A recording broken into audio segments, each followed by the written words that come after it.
Hello दोस्तों, मैं संगमित्रा हाजिर हूँ आपके सामने। दोस्तों, आज मैं हिंदी के कुछ इम्पोर्टेंट प्रश्न लेकर आई हूँ, तो बने रहे हमारे साथ। सबसे पहले बात करते हैं भूदान आंदोलन। भूदान आंदोलन किसके द्वारा शुरू किया गया? तो दोस्तों, ये विनोबा भावे के द्वारा शुरू किया गया। कब शुरू किया गया? तो 1951 में। ठीक है, 1951 में।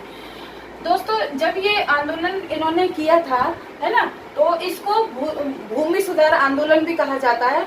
जब ये आंदोलन कर रहे थे तो उन्होंने तेलंगाना के 200 गांवों में पदयात्रा की थी। तो लोगों ने इनको दान में भूमि दी गई थी। तो 12,200 एकड़ के समथिंग उनको जमीन दी गई थी। तो ये आंदोलन का जो इफेक्ट था वो साउथ इंडिया में ज्यादा देखने के लिए मिला। ठीक है, तो डे बाय डे इफेक्ट पड़ता गया। तो सबसे ज्यादा जो रुझान रहा है उत्तर प्रदेश और बिहार में ज्यादा से ज्यादा इसका प्रसार रहा था। ठीक है, तो भूदान आंदोलन जो है वो किससे संबंधित है? तो विनोबा भावे से संबंधित है। विनोबा भावे ने भूदान आंदोलन चलाया था। कब चलाया था? 1951 में। ठीक है, आगे बात करते हैं। भारत की सबसे बड़ी कृत्रिम झील कौन सी है? मतलब जिसको बनाया गया है हाथ से, मतलब मशीनों के द्वारा जो झील बनाई गई है वो कौन सी है और कहाँ पर है? तो ये गोविंद बल्लभ पंत सागर, ठीक है, जो कि उत्तर प्रदेश में है। ठीक है दोस्तों, आगे बात करते हैं। भारत के किस गवर्नर जनरल ने डाक सेवा की शुरुआत की थी? तो डाक सेवा की शुरुआत करने वाला गवर्नर जनरल कौन था? तो ये लॉर्ड वारेन हेस्टिंग थे। ठीक है, आगे देखते हैं। भारत में खोजा गया सबसे पुराना शहर, तो जो सबसे ओल्ड जो सिटी जो है वो हड़प्पा था। ठीक है, हड़प्पा। तो ये हड़प्पा कहाँ पर है? पाकिस्तान में है। और हड़प्पा की खोज किसने की थी? तो दयाराम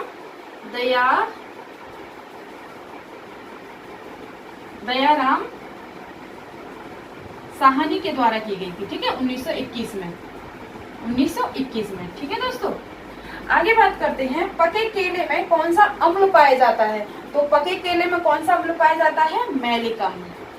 नेक्स्ट देखते हैं। संविधान की कुंजी किसे कहा जाता है? तो संविधान की कुंजी जो है वो प्रस्तावना को कहा जाता है, यानी प्रियम्बल को कहा जाता है कि we the people of India, है ना, कि हम भारत के लोग भारत को, है ना। तो ये जो है प्रियम्बल को कहा जाता है संविधान की कुंजी। दोस्तों, आर्टिकल 32 मैं लिखती हूँ। आर्टिकल 32 को, यानी जो संवैधानिक उपचार का अधिकार जो है उसको डॉक्टर भीमराव अम्बेडकर ने भीमराव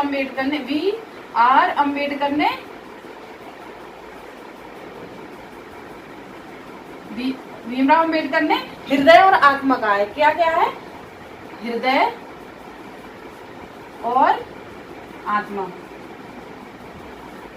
ठीक है दोस्तों, वेरी वेरी इंपॉर्टेंट है। तो ये कई बार क्वेश्चन पूछा गया है यहाँ से। तो ये डॉक्टर भीमराव अम्बेडकर ने आर्टिकल 32 को हृदय और आत्मा कहा है। ठीक है, आगे बात करते हैं। रामकृष्ण मिशन की स्थापना किसके द्वारा की गई थी और कब की गई थी? तो स्वामी विवेकानंद ने की थी। ठीक है, और कब की गई थी? 1 मई 1897। ठीक है दोस्तों, तो उनका एम था, मतलब जो साधु सन्यासी जो लोग होते हैं उसको इसमें लाना चाहते थे। वो रामकृष्ण मिशन में, मतलब एक मिशन जो बनाया था रामकृष्ण मिशन। तो और ये इंस्पायर्ड किससे थे? तो जो परमहंस है ना, रामकृष्ण परमहंस से इंस्पायर्ड थे ये। आगे बात करते हैं। संविधान संशोधन का मतलब जो कॉन्स्टिट्यूशन अमेंडमेंट होता है तो वो किस पार्ट में लिया गया है, किस पार्ट में है? तो पार्ट जो है वो 20 है। और ये संविधान संशोधन जो होता है वो प्रक्रिया कहाँ से ली गई है? तो साउथ अफ्रीका से लिया गया है। ठीक है, संशोधन की प्रक्रिया।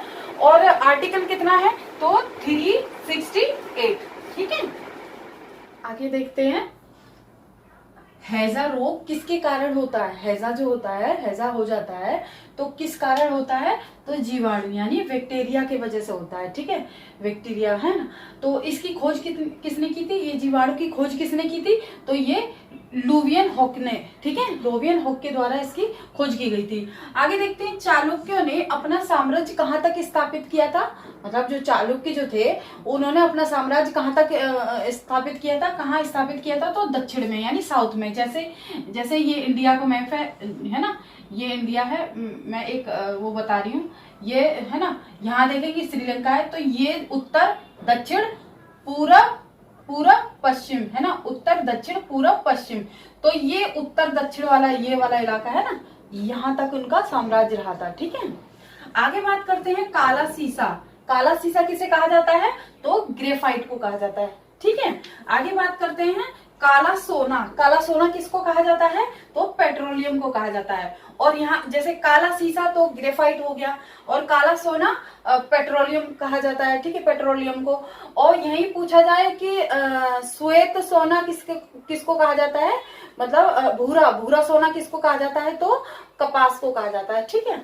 आगे बात करते हैं भारतीय संगीत का जनक किसे कहा जाता है, तो सामवेद को कहा जाता है, ठीक है। संगीत का जो जनक कहा जाता है सामवेद को कहा जाता है। आगे बात करते हैं उपनिषद का शाब्दिक अर्थ क्या होता है। उपनिषद को जो मतलब उत्तर वैदिक काल में जब पढ़ाई होती थी तो बच्चों को जो ज्ञान दिया जाता था तो गुरु के पास मतलब बैठकर उन्हें शिक्षा दी जाती थी। तो शाब्दिक अर्थ मतलब होता है कि गुरु के समीप बैठकर ज्ञान प्राप्त करना, ठीक है ना। आगे बात करते हैं विश्व में सर्वाधिक द्वीपों वाला जो राज्य है वो क्या है, मतलब जो है ना, तो कहाँ है, विश्व में सर्वाधिक द्वीपों वाला राज्य इंडोनेशिया है, ठीक है। इंडोनेशिया में सबसे ज्यादा द्वीप है वहां पर। आगे बात करते हैं अष्टधाई।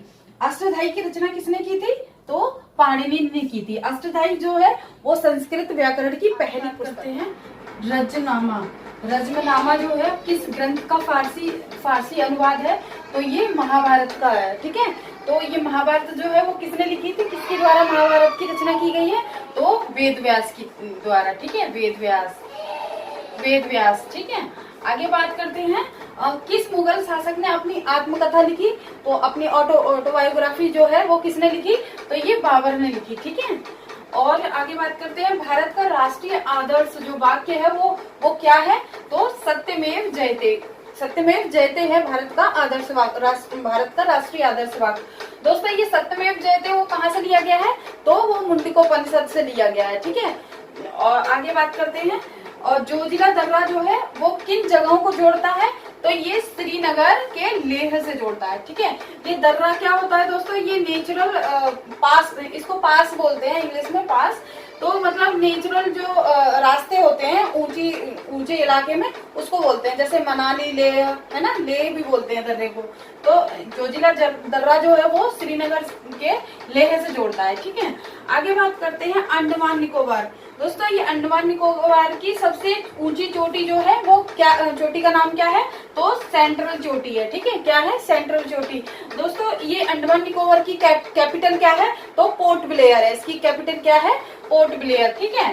तो ये सेंट्रल चोटी है वो कहाँ पर है, तो ये मतलब अंडमान निकोबार में ही कहाँ पर अवस्थित है, तो ये साउथ निकोबार में है, ठीक है।